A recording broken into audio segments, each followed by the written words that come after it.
Good morning, everyone. This is Dr. Mike Salvatore with Valor Telehealth, talking to you today about Rebuttal Letters, a new service and team that is being offered now.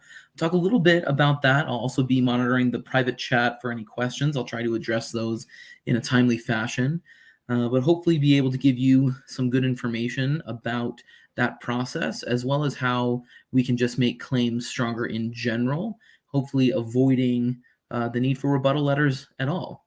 So to begin with, for a VA claim with our company, first an independent medical opinion and evaluation is conducted.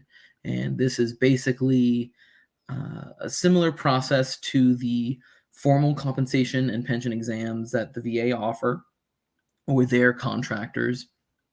Basically, we're trying to help the VA determine service connections. So on the psychologist side, is there a mental health diagnosis or disorder that was caused by events that happened during military service, or that is secondary and due to medical or physical conditions that occurred or were sustained during service? In some cases, these independent medical opinions are not quite enough, and a claim gets denied. Now, depending on the reason for the denial, we may be able to offer a rebuttal letter. Previously, we were just offering these on a case-by-case basis based on the ability of the original provider. And some were successful, some were not. We have seen that as a need for our veterans, for those continuing services, to make sure that we can be as consistent and helpful as possible. So we now have a new rebuttal team, and this is made up of psychologists who are either veterans themselves or who are certified C&P examiners. And everybody has at least a couple years of experience doing these kinds of things. And our rebuttal team basically looks at all of the documentation. They look at original exams and any new information, as well as the denial letter, in order to write the most powerful rebuttal possible. So a rebuttal letter is basically just a more strongly worded response to a VA denial. Now, last year, the top 5 reasons for claims being denied, according to the VA, were number 1, a veteran did not submit all the required documents. Number 2, there was not a response to letters or phone calls from the VA regarding the claim. That's number 2 and 3. Number 4, not being able to corroborate an in-service event or injury. And 5, no current diagnosis from a VA or a private provider. Now, as far as all of these go, our customer service team and coaches work with everybody to make sure that we have as many of the required documents up front as possible. As far as responding to letters and phone calls, that's more on a personal case-by-case basis, and something that we just request that our veterans monitor to make sure that we're all trying to be on top of it. Not being able to corroborate an in-service event is a difficult one. So a lot of times there may not be documentation specifically corroborating one certain thing happening. In that case, what we're looking for are objective markers, and objective markers are things that are documented and evidence from around that same period of time that show whatever happened. So it's not a report saying that this exact event happened. It's more something that happened around that time that was a cause or consequence of that. So we can use that to say, here is a direct cause or consequence. The in-service, the claimed event must have happened. Otherwise, there wouldn't be this other thing. Now, the last one, no current diagnosis from VA or private providers. This is also pretty common. With our independent medical opinions, you will be getting a diagnosis if there is one present. So that counts as one. However, it's always much more helpful to have previously received treatment and diagnosis either from the VA or from other providers, whether that's from military providers or from private civilians through insurance. So as far as documenting all that, uh, we are really wanting uh, everyone to have the appropriate documentation for the independent medical opinion phase. But this becomes especially important in a denial letter and when a rebuttal is needed, because our team looks specifically over the denial letter to find out why exactly the claim was denied, and then we're able to pinpoint those exact problems and respond to them directly in the rebuttal letter. An additional step that we take during the rebuttal letter is there's a more formal and in-depth review of records. So if more records can be given to our rebuttal team while that letter is being written, then the higher chance that this claim going to a higher level review or whatever other circumstance, the more likely the denial will be overturned, because we're trying to prove a claim with evidence, as well as presenting our more advanced and experienced psychologists, some of whom are veterans themselves, with the stronger opinion. So a lot of the denials that I've seen is the C&P examiner. What's quoted in the denial letter is the C&P examiner was able to give a more convincing medical opinion. So how our rebuttal team would take that is we will review the formal compensation and pension exam, if that's available, as well as all the other documents.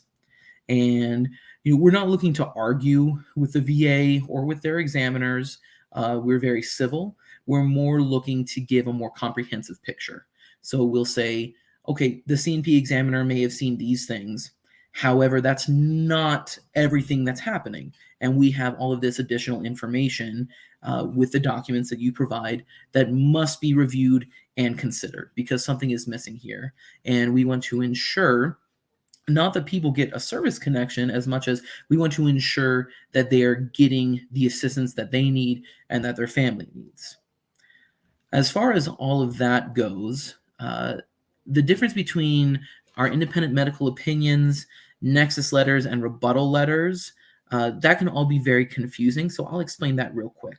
A nexus letter is simply a letter from your treating clinician. Could be someone at the VA, could be a private civilian provider, but it's essentially a brief treatment summary about who the veteran is, who the clinician is and their experience, what kind of treatment that they've been doing, and any diagnosis that they've been provided. It may provide dates of service.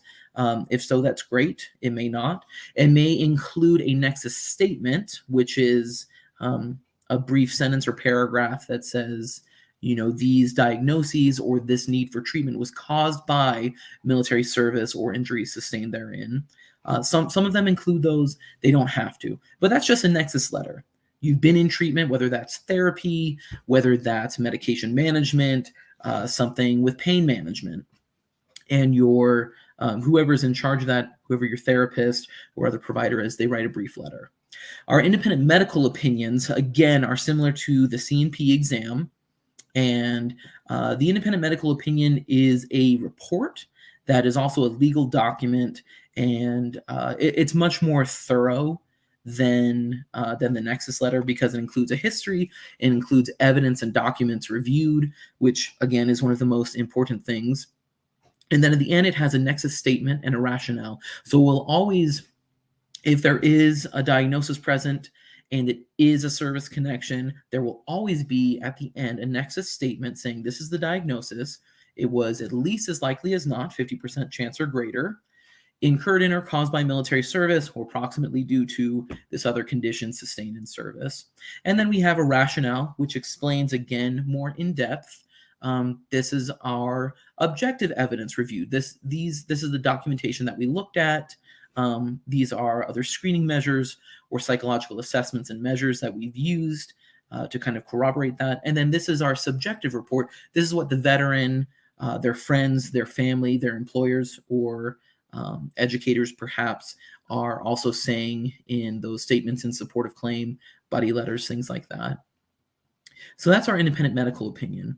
And in cases where a claim gets denied, then the rebuttal team steps in, and the rebuttal team writes a rebuttal letter, which point by point responds to why the claim was denied, with another opinion bolstering the claim and saying, these are the reasons why you said it was denied.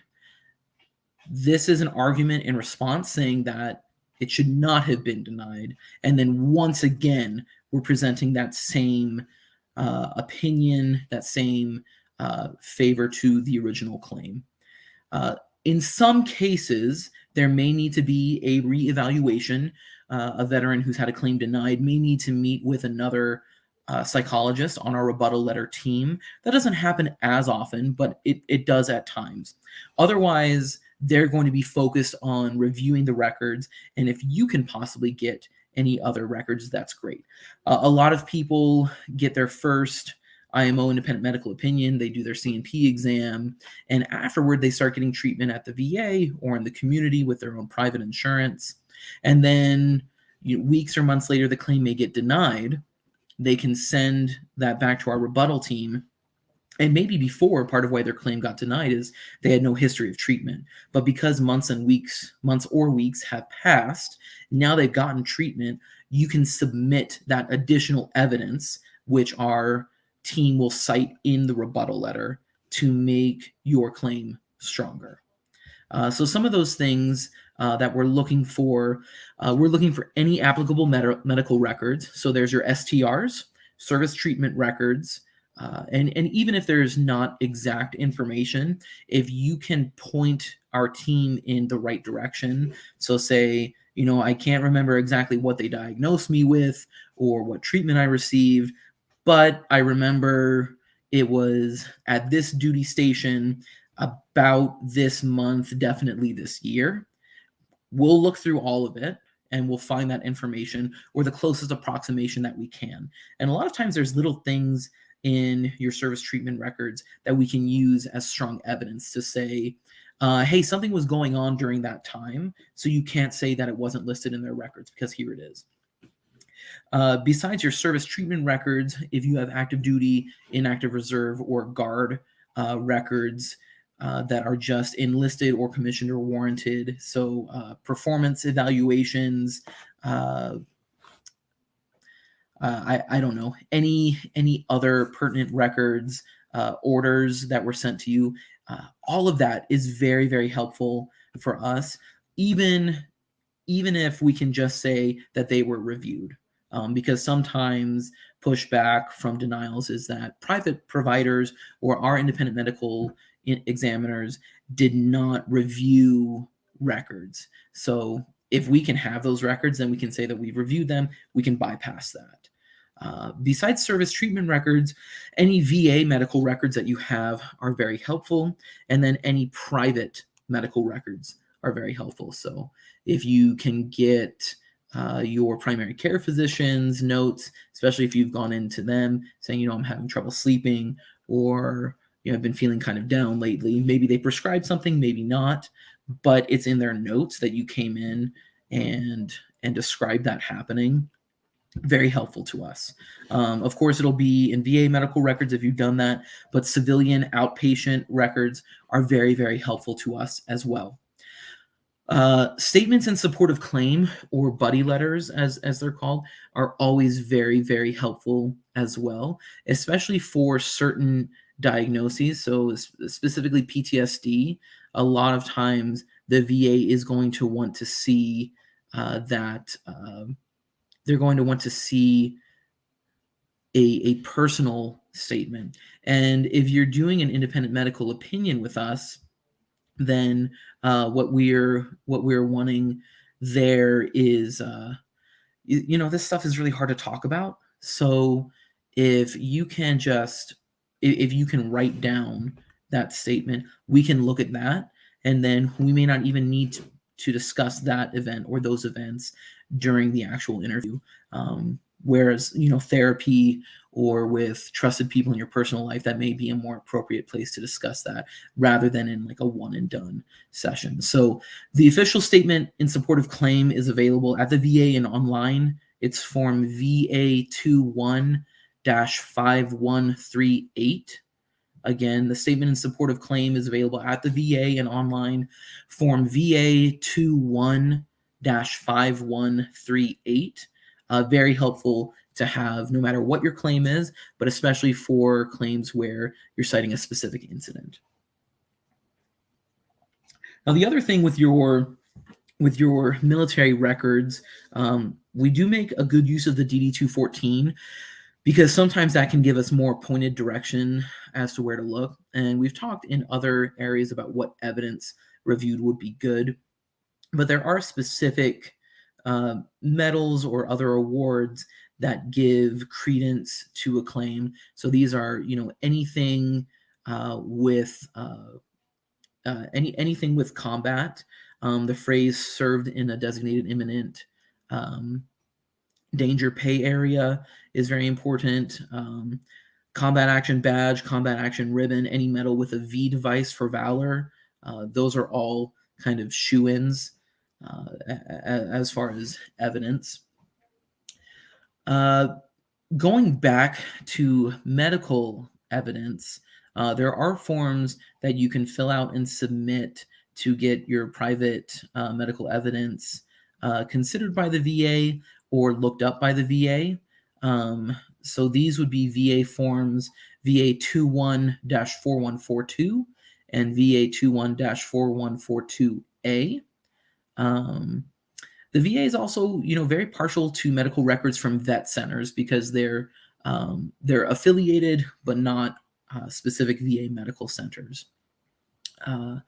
Now, as far as other evidence that you might have, these are the main things. We're looking at medical records, we're looking at active duty records, and we're looking at statements in support of claim. But anything else that you can find, MEPS records,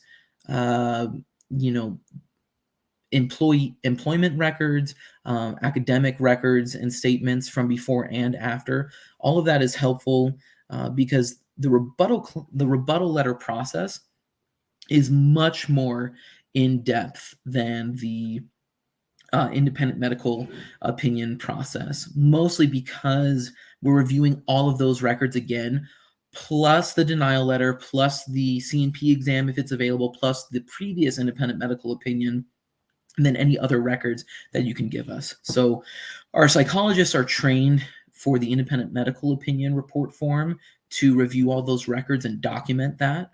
But in cases where there is a denial, we're going to have more experienced psychologists do a more in-depth review of those same records and all the additional new ones. And I'll say again, our rebuttal letter team, again, either veterans or certified C&P examiners. We also have national board certified people or people who are in the National Health Register. So people who basically have more accolades and fancy letters behind their name because that opinion is stronger, in addition to the other opinion. Because if you can have more medical providers saying, no, hey, what you're saying is actually going on and there is a claim of merit here, that's going to catch more attention. I hope that I have been somewhat helpful. This kind of stuff can be pretty difficult to navigate and to understand, but that's pretty much all I have as far as our process with rebuttal letters. I know we do have a lot of comments, so I'm going to go look through those real quick. Thanks everybody again for tuning in. Give me one moment. Is a rebuttal letter only for denials, or can it be used to rebut the rating as well? Primarily, we use the rebuttal letter for denials. However, in cases where there is a clear need for the rating percentage to be higher, that is something that our rebuttal team will consider. And I'll also say this: people can put in for a rebuttal letter, but it doesn't necessarily mean that our rebuttal team will be able to write a rebuttal letter for them. The team reviews it and decides not, if your claim has merit or not, but basically, would it be helpful to your claim for us as psychologists to write that letter for you? In some cases, it is very helpful, and in that case, we'll jump on it. In other cases, it's not, and in those cases, we'll point you in the right direction as far as what you can do, who could, what provider could be more helpful in writing a rebuttal letter, or what other kind of legal or other recourse you have. But in short, yes, mostly we do rebuttal letters for denials. We can do rebuttal letters for a higher percentage. Claim was denied with an IMO. If I challenge the denial, is there a cost for the rebuttal letter? Yes, there is a cost.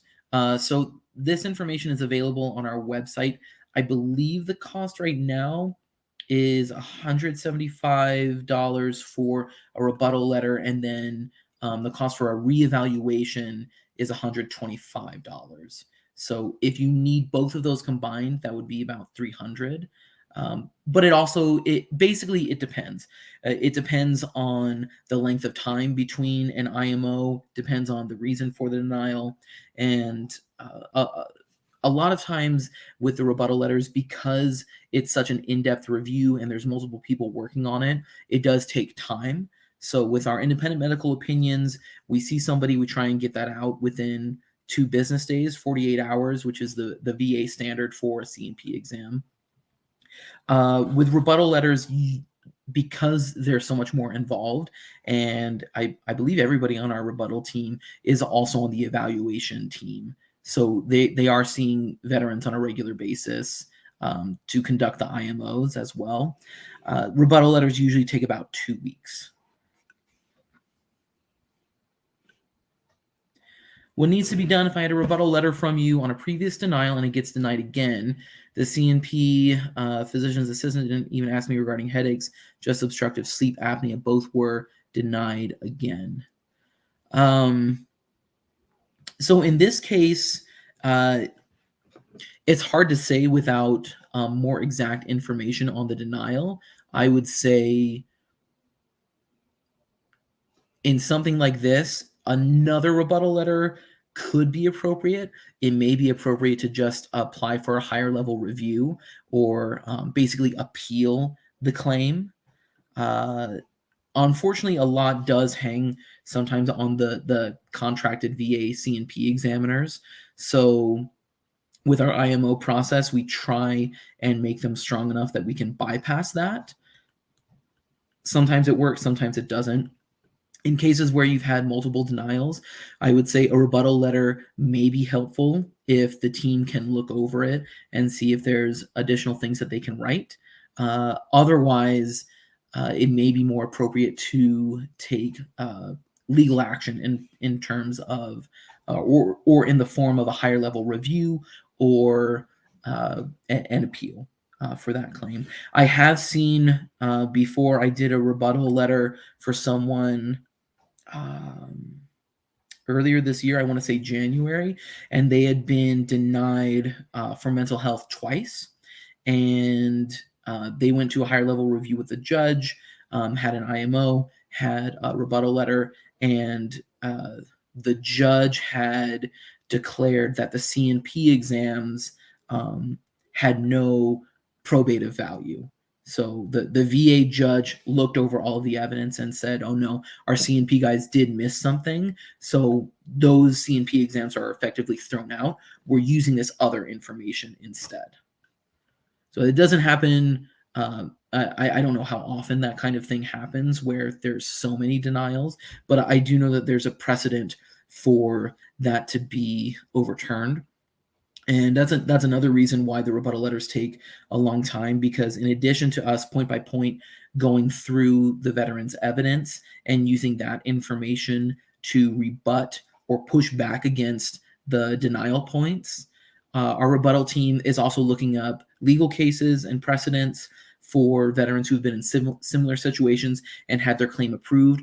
And we're also looking at emerging and new and seminal research in our field that basically bolsters the claim, saying, there's science. Not only is there legal evidence, not only is there personal evidence from the veteran, but there's also a lot of scientific evidence that is research-based, peer-reviewed, has been published, that says, this kind of thing can and does happen all the time. Listen to this claim. Next question. Forgive me, I'm not exactly, what about a rebuttal for an HLR? I apologize, I'm not exactly sure what an HLR is.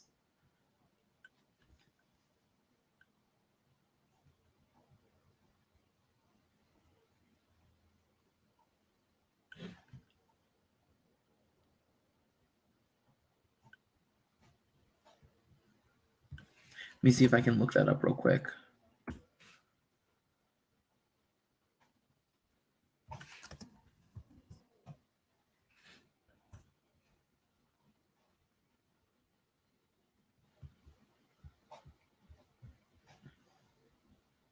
Oh, rebuttal for a higher level review.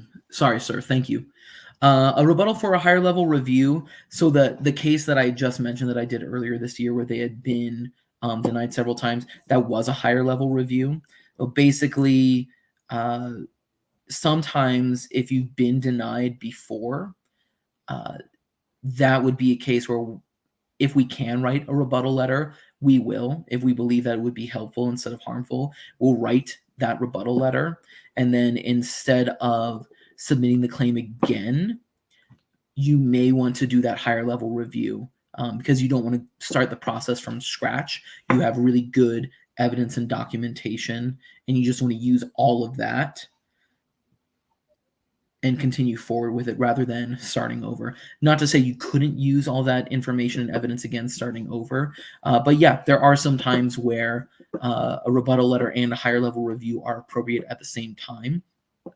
Our rebuttal team may or may not be able to give that advice, because we're mental health professionals, we have a lot of experience, but some of this falls under a legal purview.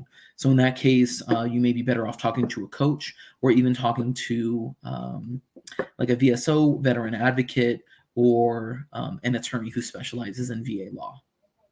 But yes, we can and have provided rebuttal letters in cases of a higher level review or an appeal.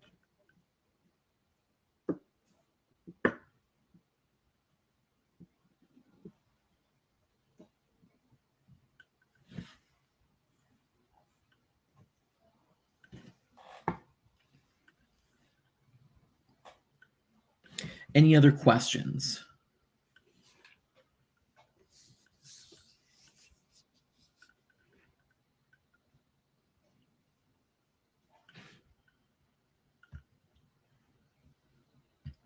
Okay, we'll leave it open for another minute or so for any last questions. But again, thanks everybody for tuning in. Thank you for the questions. Again, this is a newer service with an official team of veterans and certified CNP examiners that will be providing rebuttal letters in appropriate cases where one of our claims has been denied. Yeah, definitely. So question coming through the chat. If you are approved for a claim and a diagnosis, but the percentage and rating doesn't really match the level of what we call functional impairment in social and occupational settings, that could definitely be appropriate for a rebuttal. It depends on the situation. Unfortunately, a lot of this stuff can be more on a case-by-case basis rather than just hard and fast general rules. A lot of times we'll see this with people who are going for a much higher percentage or who need a much higher percentage because these things are affecting them. So on the mental health side, that would be 70 to 100%. For other injuries, there's different rates that they use. But absolutely, a rebuttal could be appropriate, not just in cases of a flat denial, but also where the C&P examiner or the VA did not recognize the appropriate level of severity. And in those cases, again, it's really important to have that extra information about how much it's affecting your life. So if you can get those statements in support of claim, if you can get those additional medical records regarding how intense the condition is, that's all good information for us, because then we can just cite that. We don't have to search for it, because we're already going to be doing a lot of research about what is being published scientifically and medically, as well as legally. What are the precedents and cases in VA law that could be of assistance in these cases?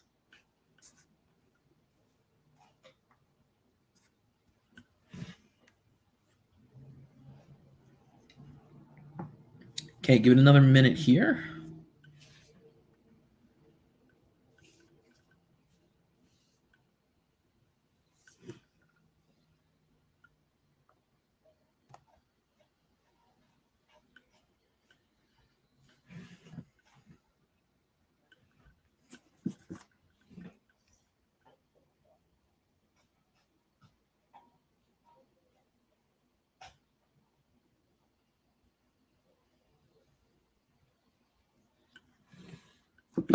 Thank you, sir.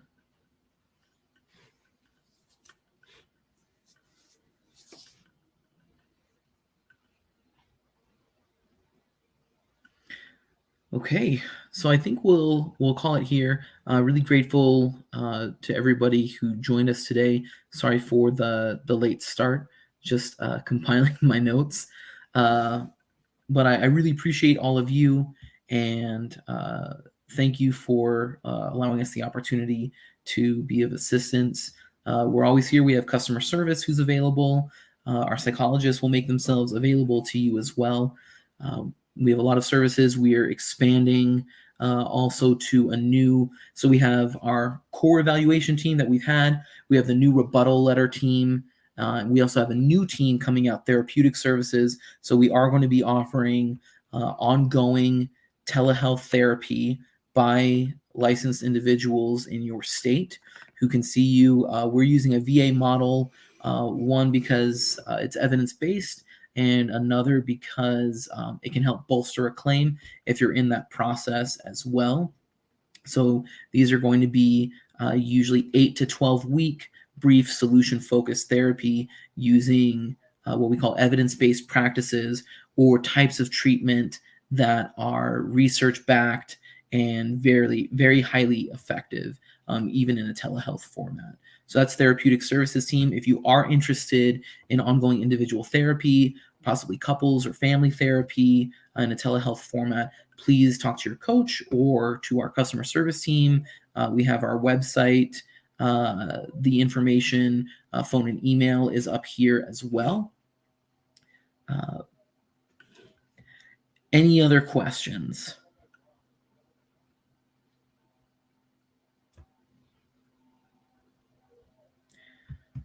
Okay. Well, thank you again, everyone. It's been a pleasure speaking to you. It's always a pleasure to do this work and to be of assistance in any way that we can. One more.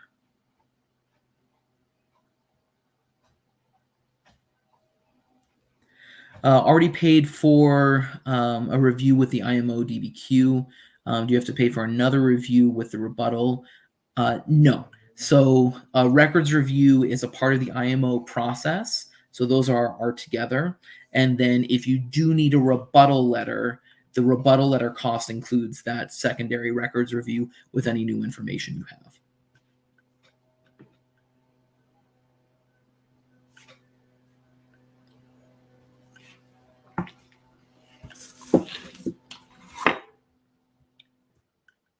Okay, everybody.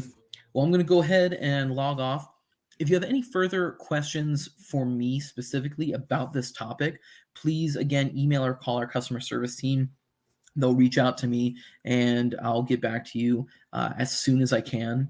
Otherwise, we have a whole team of people who are here for you and just looking to assist you in any way possible. But thank you again, everyone. Have a great day, and we're here if you need us. Thanks.